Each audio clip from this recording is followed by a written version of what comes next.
आसान है। Good morning dear students, कैसे उम्मीद करता हूँ आप सभी अच्छे होंगे। चलिए प्यारे बच्चों, आए हो निभाने जब किरदार जमी पर, तो कुछ ऐसा कर चलो कि ज़माना मिसाल दे। माना कि आज तकलीफें बड़ी हैं, लेकिन कल कामयाबी भी बड़ी होगी। सो प्यारे बच्चों, लगे रहें अपने गोल्स के पीछे, प्रयास करते रहें और सफलता डेफिनेटली एक दिन आपके पास होगी। और यदि आपने हमारे चैनल को लाइक, शेयर और सब्सक्राइब नहीं किया तो प्लीज़ कर लीजिएगा, ताकि समय पर आपके पास हमारे सारे वीडियो पहुंच जाए। तो आज हम पढ़ेंगे हेलो एरिन हेलो एल्केन की तुलना में कम क्रियाशील होते हैं क्यों।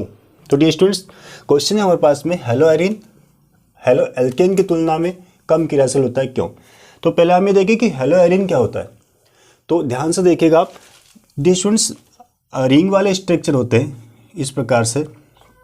जैसे हम बेंजीन की बात करें, ये बेंजीन है, अल्टरनेट क्रम में डबल बॉन्ड सिंगल बॉन्ड उपस्थित होता है, ठीक है। तो इनको हम, ये बेंजीन तो है, ये हम जानते हैं कि इसका नाम क्या है, बेंजीन है। और बेंजीन कैसा कंपाउंड होता है मालूम है, एरोमेटिक। कैसा कंपाउंड होता है, एरोमेटिक कंपाउंड होता है, ठीक है। तो हम बात कर रहे हैं हेलो एरिन की, ठीक है। तो हम यदि इसके अणुसूत्र की बात करें तो क्या होगा, C6H6, 6 कोने पर 6 कार्बन होते हैं और 6 हाइड्रोजन होते हैं, ओके। अब ऐसे रिंग वाले स्ट्रक्चर के साथ या बेंजीन के साथ यदि हम हैलोजन तत्वों को जोड़ दें, कहने का तात्पर्य है कि ये रिंग वाले स्ट्रक्चर के साथ यदि हम किसको जोड़ दें, हैलोजन एलिमेंट को जोड़ दें, ठीक है, तो इस कंडीशन में ये कंपाउंड होगा हमारा हेलो एरिन, ठीक है। ये क्या होगा, हेलो एरिन या एराइल हैलाइड, ठीक। अब इसका फार्मूला हम कैसे लिख सकते हैं, या तो हम इसको ऐसा लिख सकते हैं C6H5 और X, ठीक। ये हमारे पास में क्या हो जाएगा, ओके, ये हो जाएगा फिनाइल ग्रुप, ठीक है। और ये हमारे पास में हैलोजन ग्रुप। तो इस प्रकार से हम इसको हेलो एल्केन को तो देखा ही था, ये हेलो एरिल का फार्मूला हो जाएगा। आप इसको साथ में भी लिख सकते हो, कैसे, C6H5X।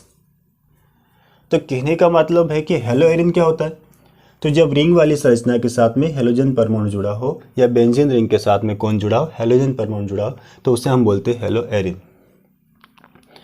अब ये बात करते हैं कि हेलो एरिन और हेलो एल्केन की तुलना करें, तो हेलो एल्केन की बात करें तो ये R और X पर हम क्या रखें, इस प्रकार से एल्काइल ग्रुप रख दें CH3X, उसके बाद रख दिया हमने C2H5X, तो ये क्या हो जाएंगे, हेलो एल्केन। और यहीं पर यदि हम इस R के स्थान पे क्या है, फिनाइल ग्रुप मतलब C6H5X, इस प्रकार से रख दिया, तो ये क्या हो जाएगा, फिर हेलो एरिन हो जाएगा, है ना। इसमें आपको डिफरेंस इतना समझना है। आप कह रहा है कि इन दोनों में कंपेरिजन करें तो हेलो एल्केन जो होता है वो ज़्यादा क्रियाशील होता है और हेलो एरिन कम होता है। ऐसा क्यों होता है, तो इसे हम समझने की कोशिश करते हैं। तो ये हेलो एरिन समझ में आ गया, रिंग वाले स्ट्रक्चर के साथ में, बेंजीन के साथ में यदि हैलोजन परमाणु जुड़ा है तो उसे हम हेलो एरिन कहते हैं, ठीक है, या एराइल हैलाइड बोलते हैं, ठीक होता है। तो यहाँ पर यदि हम देखें, स्ट्रक्चर बनाऊंगा मैं, बहुत प्यारी प्यारी और अच्छा सा क्वेश्चन है, अब हाथों हाथ बनाते रहे, है ना। तो देखना, हेलो एरिन की हम संरचना यदि हम बनाए तो इस प्रकार से बेंजीन रिंग के साथ में, बेंजीन रिंग में double bond single bond alternate क्रम में उपस्थित होते हैं, है ना। और इसके साथ में हमने जोड़ना है X को, और X स्थान पर मैं ले रहा हूँ यहाँ पर Cl, ठीक। अब इसका नाम क्या होगा, इसका नाम होगा क्लोरोबेंजीन। इसका नाम क्या होगा, क्लोरोबेंजीन, है ना। अब ये क्लोरोबेंजीन किस में आएगा, हेलो एरिन में आएगा। किस में आएगा, ये हेलो एरिन में, ठीक, हेलो एरिन या एराइल हैलाइड, ओके। अब ये जो संरचना है हमारे पास में किसकी, क्लोरोबेंजीन की, तो जी स्टूडेंट्स ये भी हमारे पास में हेलो एरिन है। तो ये क्लोरीन परमाणु के पास में 3 लोन पेयर उपस्थित होते हैं। ये हम जानते हैं क्योंकि कोई भी एटम जो होता है वो अपना अष्टक पूर्ण करना चाहता है, तो यहाँ पर एक तो बंद है, 2 इलेक्ट्रॉन और 6 इलेक्ट्रॉन इस प्रकार जोड़े के रूप में, 2-2 के रूप में होते हैं। तो स्टूडेंट्स, ये क्लोरोबेंजीन उपस्थित जो क्लोरीन परमाणु होता है, तो यहाँ पर जो क्लोरीन परमाणु पर लोन पेयर होते हैं, एकांकी इलेक्ट्रॉन युग्म होते हैं, वो क्या करते हैं कि यहाँ ये एकांकी इलेक्ट्रॉन युग्म या लोन पेयर को, एक जोड़े को, हम इसकी बात करें, यदि इस एक जोड़े की बात करें तो ये इस बेंजीन रिंग में इसको शिफ्ट कर देता है। ठीक है, मतलब क्लोरीन परमाणु एकांकी इलेक्ट्रॉन युग्म प्रति विस्थापन हो रहा है कहाँ पर, उनका बेंजीन रिंग में। ठीक है, तो यहाँ पर जब ये दो इलेक्ट्रॉनों को शिफ्ट करेगा तो यहाँ का ये डबल बंद शिफ्ट होकर इस कोने में आ जाएगा। ठीक है, आप इसको ध्यान से देखना, ये दो इलेक्ट्रॉन उठ के कहाँ आ रहे हैं, ये सिंगल बंद के पास। ठीक है, तो ये वाले दो इलेक्ट्रॉन जो होते हैं वो शिफ्ट कहाँ, इस कोने में हो जाएंगे। मतलब इस प्रकार से आपको ऐसे दिखाना पड़ेगा इस कोने पर। ठीक, तो अगली जो इसकी संरचना होगी, है ना, अगली जो इसकी संरचना होगी, ये अनुनाद का साइन है, हम जानते हैं अनुनाद। ठीक है, तो अगली जो इसकी संरचना क्या होगी, देखना इस प्रकार से हम दिखाएं। पहले तो मैं बेंजीन रिंग बना दूं, आप भी बेंजीन रिंग बना दे पहले इस प्रकार से। ओके, ये डबल बंद यहाँ से खत्म हो गया था, जहाँ कोई परिवर्तन हुआ पहले वो दिखा दे। अब ये यहाँ पर ये क्लोरीन था जुड़ा हुआ। ठीक है, चार इसके जो इलेक्ट्रॉन है, मतलब दो युग्म जो है वो तो वैसे एज इट इज रहेंगे, लेकिन यहाँ से दो इलेक्ट्रॉन इसको दिया तो यहाँ पर कौन सा साइन आ जाएगा, प्लस साइन। ठीक, और यहाँ पर कौन सा बंद आ जाएगा, डबल बंद आएगा। ये वाला साइन यदि हम देखें तो डबल बंद। ठीक, ये वाला बंद यहाँ जा रहा है, तो इस प्रकार से ये दो इलेक्ट्रॉन यहाँ पर आ जाएंगे और ये माइनस चार्ज हो जाएगा इस कोने पर। इस कोने पर कौन सा चार्ज आ जाएगा, दो इलेक्ट्रॉन भी आ रहे हैं इस प्रकार से, और ये माइनस चार्ज भी आ रहा है। ओके, ये बात समझ में। दो इलेक्ट्रॉन क्यों आ रहे हैं, क्योंकि ये बंद के दो इलेक्ट्रॉन उठ के इस कोने में आ गए। ये सेकेंड स्ट्रक्चर देखना है इसके, ये फर्स्ट बोले हम और इसको सेकेंड बोले। ठीक,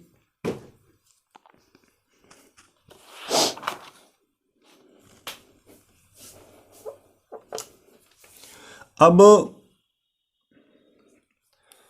ये सब क्यों हुआ, यहाँ पर क्लोरीन परमाणु के पास में दो जो इलेक्ट्रॉन है या लोन पेयर है वो बेंजीन रिंग में शिफ्ट होता है।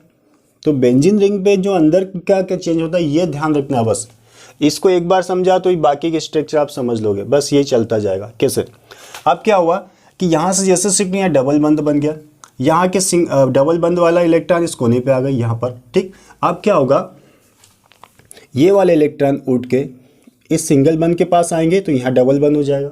ओके, और ये डबल बंद है जो हमारे पास में, ये डबल बंद यहाँ से इस कोने पर शिफ्ट हो जाएंगे, इलेक्ट्रॉन यहाँ पर आ जाएंगे। तो अगली स्थिति देखिए क्या होगा, अगली स्थिति होगी हमारे पास में इस प्रकार से। ये तो हमारे बेंजीन रिंग तो हम बनानी है, मैं फिर आपको कह रहा हूँ कि जहाँ पर परिवर्तन हो रहा है आपको वहाँ पर ही दिखाना है। ठीक, यहाँ पर एज इट इज ऐसा कैसा था, ये दो एकांकी इलेक्ट्रॉन युग्म में ये प्लस चार्ज इसके पास है, और यहाँ पर यहाँ कोई चार्ज नहीं। यहाँ देखिए ये इलेक्ट्रॉन इस सिंगल बंद के पास आएंगे तो यहाँ पर जाएगा डबल बंद, और ये इलेक्ट्रॉन इस कोने पर चले जाएंगे ये वाला। ठीक है, ये माइनस। ओके, ये थर्ड स्ट्रक्चर, जहाँ चेंज हो रहा है वहाँ पर हमें दिखाना है। ओके, यस, और ये बंद वैसे के वैसे दिखाता। ठीक है, स्ट्रक्चर बनाना सीख जाओगे तो आप डेफिनेटली इस क्वेश्चन को करके आओगे, और बहुत इंपॉर्टेंट क्वेश्चन है। ये बात सुनिए, अगला परिवर्तन और देखिए इसमें और क्या क्या होता है। तो यहाँ पर मैं फिर रिंग बना रहा हूँ, इस प्रकार से मैंने रिंग बना दी, मतलब बेंजीन रिंग की स्ट्रक्चर बना दी, और ये यहाँ पर तो डबल बंद है सही, ये क्लोरीन परमाणु इस प्रकार से, और ये प्लस चार्ज। ओके, कहाँ चेंज हो रहा है देखना, अब ये वाले इलेक्ट्रॉन इस कोने के इस सिंगल बंद के पास जाएंगे, और ये डबल बंद के इलेक्ट्रॉन इस कोने पे आ जाएंगे। आ रहा ना मजा, अरे बहुत इंपॉर्टेंट क्वेश्चन है ये। तो क्या होगा कि यहाँ पर पहले सिंगल बंद था, यहाँ कोई चेंज नहीं, ये डबल बंद तो वैसे दिखा दिया, और ये यहाँ पर डबल बंद हो जाएगा, और डबल बंद के इलेक्ट्रॉन यहाँ पर जा रहा है अभी। तो क्या हो रहा है, यहाँ पर अब आ गया माइनस चार्ज। ठीक है, बस ऐसे घुमाते रहो, है वो क्या रहा है इसमें, कुछ भी नहीं हो रहा है। अगली बार देखें, अगला चेंज क्या हो रहा है इसमें, आप समझो, थोड़ा सा गेस करो आप क्या होगा। वेरी गुड, आप सही कह रहे हो। मतलब अगला परिवर्तन ये होगा सर कि अब ये वाले इलेक्ट्रॉन फिर से इस सिंगल बंध के पास आएंगे और ये जो इलेक्ट्रॉन ये बंध था, ये बंध के इलेक्ट्रॉन वापस क्लोरीन के पास चले जाएंगे। ओके, तो अगली स्थिति जो आएगी हमारे पास वो ऐसी होगी, वापस ये ऐसी होगी। मतलब वापस हम पूर्व वाली स्थिति में पहुंच गए। ठीक है, पूर्व वाली स्थिति में हम आ गए। ये फोर्थ स्ट्रक्चर, ये फिफ्थ स्ट्रक्चर। ठीक, अब ये ऐसा क्या हो रहा है, तो ये देखा कि यहां पर अनुनाद किस में हो रहा है, क्लोरोबेंजीन में अनुनाद हो रहा है। ठीक है, या हम यूं लिख सकते हैं क्लोरोबेंजीन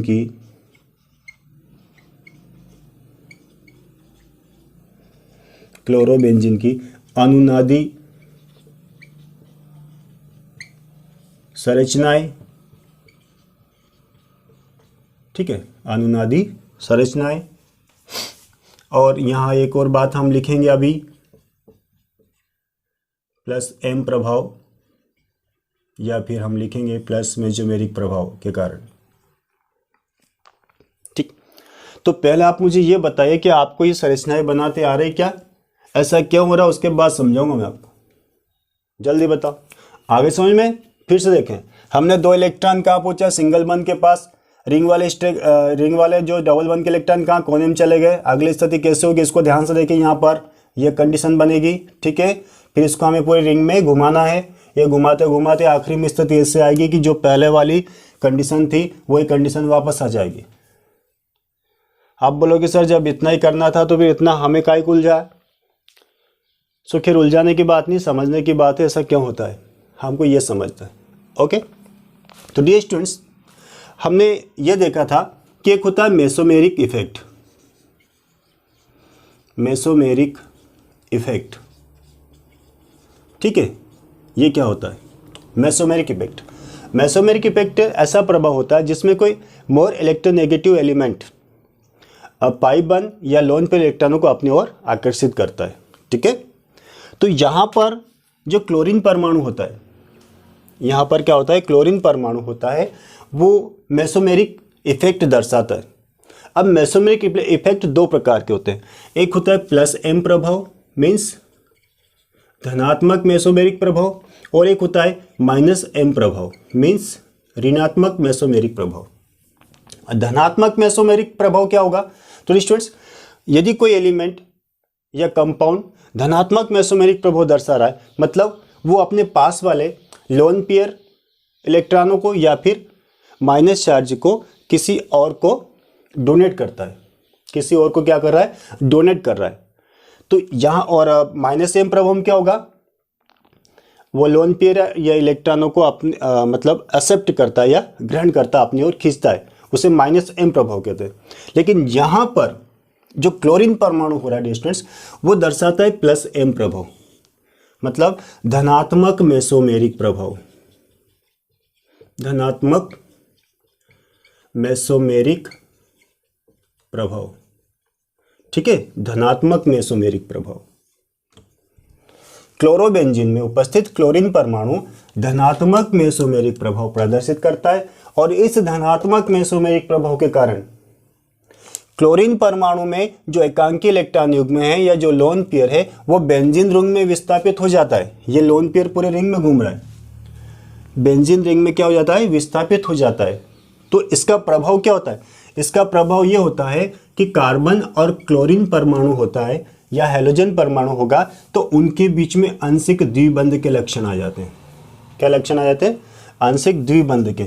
मतलब इन संरचनाओं को मैं इकट्ठा करके लिखूं तो कहां कहां पर माइनस चार्ज आता है आंशिक, देखिए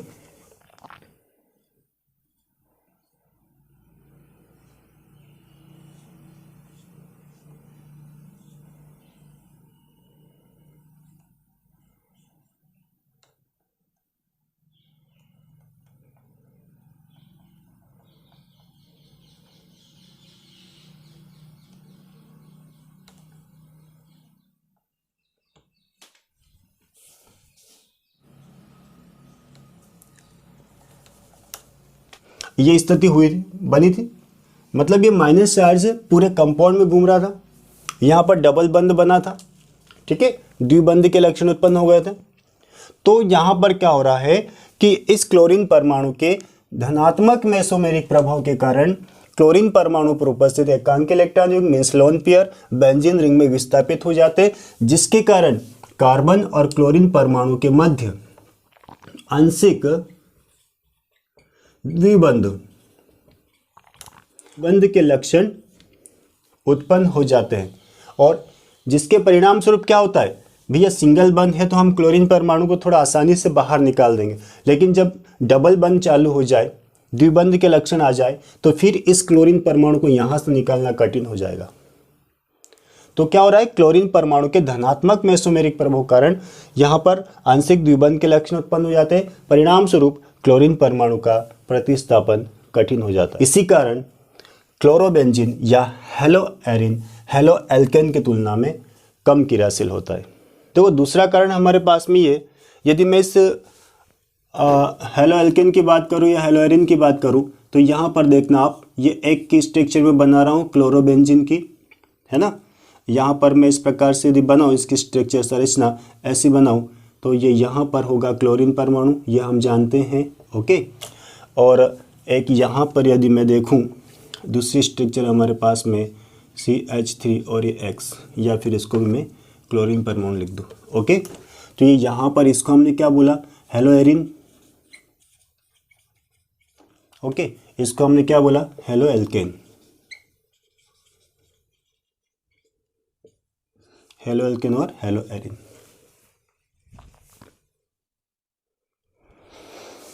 दूसरा कारण है हमारे पास में S कैरेक्टर, दूसरा लक्षण एस लक्षण या S कैरेक्टर। ये क्या होता है देखिए, तो स्टूडेंट्स हेलोएरिन में जो कार्बन परमाणु उपस्थित होता है हेलोजन परमाणु से जुड़ा हुआ, या अब ये बताएं कार्बन परमाणु जो होगा, तो यहाँ का जो कार्बन परमाणु होता है वो होता है स्टूडेंट्स sp2 संकरित,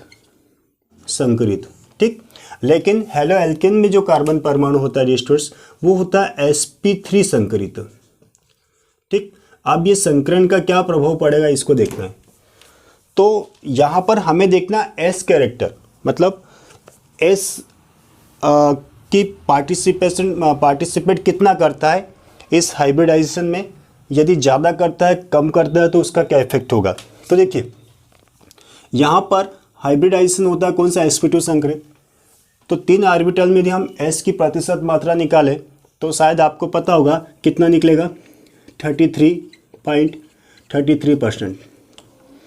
S का जो होगा हमारे पास में परसेंटेज वो कितना होगा, 33.33%, ओके।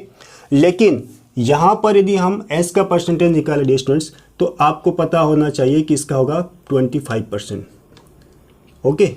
S कैरेक्टर मीन्स लक्षण कितना होगा, S कैरेक्टर कितना होगा 25%, और यहाँ पर S कैरेक्टर कितना होगा 33.33%।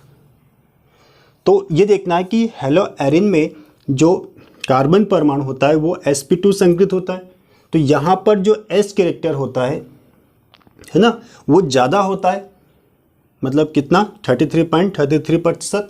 और हेलोएल्केन में जो कार्बन परमाणु होता है वो sp3 संकरित अवस्था में होता है, और यहाँ पर S कैरेक्टर 25% होता है, ठीक है। तो S कैरेक्टर यदि ज़्यादा है कि प्रतिशत S कैरेक्टर यदि ज़्यादा होगा, तो वहाँ का जो कार्बन होगा स्टूडेंट्स उसकी इलेक्ट्रोनेगेटिविटी भी ज़्यादा होगी, ओके। S कैरेक्टर ज़्यादा है तो इलेक्ट्रोनेगेटिविटी ज़्यादा होगी, S कैरेक्टर कम है तो इलेक्ट्रोनेगेटिविटी कम होगी। तो इसका इफेक्ट क्या होगा इसमें, ठीक है। इसका इफेक्ट ये होगा कि हेलोएरिन, ठीक है, हेलोएरिन की द्विध्रुव आघूर्ण का मान, हेलोएरिन की द्विध्रुव आघूर्ण का मान हेलोएल्केन की तुलना में क्या हो जाता है, कम हो जाता है। तो ये बात सुनाई, प्रतिशत S का जितना ज़्यादा होगा इलेक्ट्रोनेगेटिव ज़्यादा होगी, और प्रतिशत S का कम होगा तो इलेक्ट्रोनेगेटिविटी कम होगी। तो अब इसका इफेक्ट क्या पड़ता है, तो हेलोएरिन में जो sp2 संकरण होता है जिसके कारण S कैरेक्टर अधिक होता है, परिणाम स्वरूप हेलो एरिन में द्विध्रुव आघूर्ण का मान कम हो जाता है किसकी तुलना में, हेलो एल्केन की तुलना में। ठीक है, इसी कारण से हेलो एरिन हेलो एल्केन की तुलना में कम क्रियाशील होता है। Is that clear? ये बात समझ में आ गई। एस कैरेक्टर के माध्यम से आप बता सकते हो और अनुनादी संरचनाओं के माध्यम से भी आप दर्शा सकते हो। तो प्यारे बच्चों, मैं उम्मीद करता हूँ आपको ये क्वेश्चन समझ में आएगा। यदि समझ में आया तो लाइक, शेयर और सब्सक्राइब करना ना भूलें।